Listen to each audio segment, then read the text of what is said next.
नमस्कार बंधुरा माई simple tasty cooking स्टाइले आपनादेर स्वागत। आज के आमी आपनादेर संगे शेयर करब सामान्य किछु उपकरणेर साहाज्ये एकटी दारुण स्वादेर पिठेर रेसिपि। पौष पार्बण चले गेछे, तबे शीतेर आमेज किन्तु आरो गाढ़ो हयेछे। आर बांगालीदेर काछे शीतेर आमेज जत बेशी, पिठे पुलिर पार्बण तत बेशी जमबे। ताई चलुन आजके आपनादेर संगे शेयर करी भापा पिठेर रेसिपि, जेटा बानानो अत्यंत सहज और खेते असाधारण। प्रथमेई एकटा कड़ाइयेर मध्य आमी 4टे मीडियम साइजेर नारकेल कुड़िए निये नियेछि। एबार एते निये निलाम 500 ग्राम ओजनेर आखेर गुड़। आमी आखेर गुड़ नियेछि, तबे आपनारा चाइले खेजुर गुड़ो निते पारेन। 4टे नारकेलेर जोन्नो आमी एखाने 500 ग्राम ओजनेर गुड़ नियेछि। आपनारा आपनादेर नारकेलेर परिमाण अनुयायी कम बेशी करे नेबेन। एबार नारकेलेर संगे गुड़टाके भालोभाबे हाथेर साहाज्ये माखिये नेब। खूब भालोभाबे चटके चटके मेखे नियेछि। एबार एकटा ढाकना दिये ढेके आध घंटार जोन्नो रेस्टे राखबो। आध घंटा पर गैसेर फ्लेम अन करे भालोभाबे नारकेलटा गुड़ेर संगे कषिये नेब। गैसेर फ्लेमटा मिडियामे रेखे भालोभाबे नारकेलेर संगे गुड़टा कषिये नेब ततक्षण जतक्षण ना आमादेर नारकेलटा एकटु आठालो बा चटचटे हये जाय। खूब बेशी आठालो बा चटचटे करबेन ना, ठीक जेमन नारकेल नाड़ुर समय आमरा करे थाकि ठीक तेमनटाई करते हबे। तबे एर माझे किन्तु हाथ थामाले चलबे ना, ताहलेई गुड़टा नीचे लेगे गिये नारकेलटा पुड़े जाबे। 10 मिनिटेर मध्येई आमादेर नारकेलेर पुर बा नारकेलेर छेई रेडी। एबार एकटा ढाकना दिये ढेके साइडे रेखे देब। एबार एकटा बोल नियेछि आर ताते निये निलाम 1.5 কাপ परिमाणेर सुजी। एबार एर मধ্যে दिये दिलाम 1 चिमटे परिमाणेर लवण। एबार एकटा 10 टाका पैकेटेर আমুল मिल्क पाउडार आमि एर संगे मिशिये दिलाम। আমুল मिल्क पाउडार यदि बाड़ीते ना थाके तबे एर बदले आपनारा 2 থেকে 3 চামচ চিনি ব্যবহার করতে পারেন। এবার সবকিছু একটা চামচের সাহায্যে ভালোভাবে মিশিয়ে নেব। এবারে ফোটানো দুধ ঠান্ডা করে অল্প অল্প করে এর সঙ্গে মিশিয়ে নেব। দেখুন মেশানো হয়ে গেলে ঘনত্বটা ঠিক এই রকম হবে। এবার একটা ঢাকনার সাহায্যে ঢেকে 15 মিনিট রেস্টে রাখবো।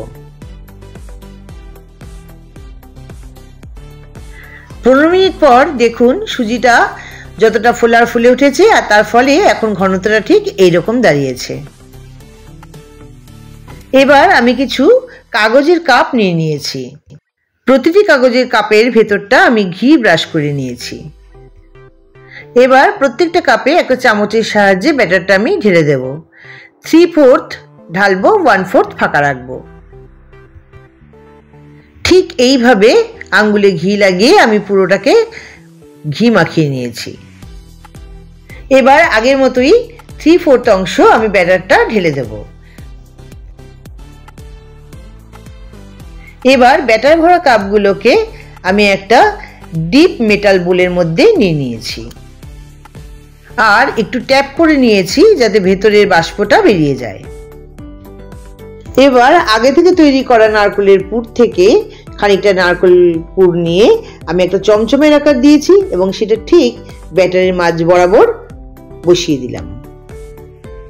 বাকি ব্যাটারগুলোর মধ্যেও ঠিক একই রকম ভাবে নারকেলের পুর আমি বসিয়ে দেব। এবার গ্যাস জ্বেলে কড়াই বা একটা বোল নিয়ে নিতে হবে যার মধ্যে বেশ খানিকটা জল থাকবে। জলটা পরিমাণটা এমনই হবে যাতে আমাদের ব্যাটারের বোলটার অর্ধেক অংশ ডুবে থাকে। এবারে গ্যাসের ফ্লেমটা হাইয়ে রেখে একটা ঢাকনা দিয়ে ঢেকে দেব। তবে যখনই জলটা ফুটে উঠবে তখন গ্যাসের ফ্লেমটা একেবারে লো করে দিতে হবে। জলটা ফুটে উঠতেই আমি গ্যাসের ফ্লেমটা লো করে দিয়েছি আর 15 মিনিটের জন্য আমি ভাপিয়ে নেব। 15 মিনিট হয়ে গেছে, চলুন দেখি আমাদের ভাপা পিঠে কেমন হলো। দেখুন ব্যাটারটা ফুলে একদম কাপের কানায় কানায় হয়ে গেছে। এবার একটা কাঠির সাহায্যে দেখা যাক যে আমাদের ভাপা পিঠে পুরোপুরি হয়েছে কিনা। দেখুন কাঠিতে কিন্তু একদম কিচ্ছু লেগে নেই, তার মানে আমাদের ভাপা পিঠে রেডি। এবার গ্যাসের ফ্লেম বন্ধ করে দিয়ে ঢাকনা দিয়ে ঢেকে ঠান্ডা হওয়ার অপেক্ষা করব। জলটা একেবারেই ঠান্ডা হয়ে গেছে, চলুন এবার ভাপা পিঠেগুলো আপনাদের দেখাই। এবারে প্রতিটা কাপকে আমি একটা ব্লেড কিংবা কাঁচির সাহায্যে কেটে নেব আর ভেতর থেকে পিঠেটা বার করে নেব। এই পিঠের জন্য যে কেবল কাগজের এই কাপগুলো লাগবে তা নয়, আপনারা বাড়িতে স্টিলের গ্লাসেও এই একই সিস্টেমে করতেই পারেন। কাগজের কাপে আমি করেছিলাম বলে একটা আলাদা বোলের মধ্যে নিয়েছিলাম, কিন্তু স্টিলের গ্লাসে করলে বা মেটালের অন্য কোনো গ্লাসে করলে আপনারা ডাইরেক্ট ওই গরম জলের মধ্যে বসিয়ে দিতে পারেন। এবার চলুন পিঠেগুলোকে সুন্দর করে পিস করে ফেলি। দেখতে যত সুন্দর হয়েছে খেতে কিন্তু তার চেয়েও বেশি সুন্দর হয়েছে।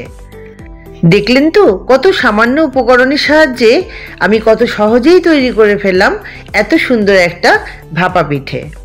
আপনিও কিন্তু আমার এই ভিডিও ফলো করে আজই এই শীতেই তৈরি করে ফেলুন এমন সুন্দর একটি ভাপা পিঠে আর পরিবারের সকলকে পরিবেশন করুন।